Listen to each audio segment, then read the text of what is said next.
There's never been a more important time for you to own your physical, emotional, spiritual, energetic space than now.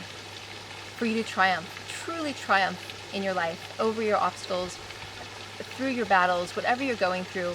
Bring what you're most concerned with to the group, to me. This is where we're going to work it out.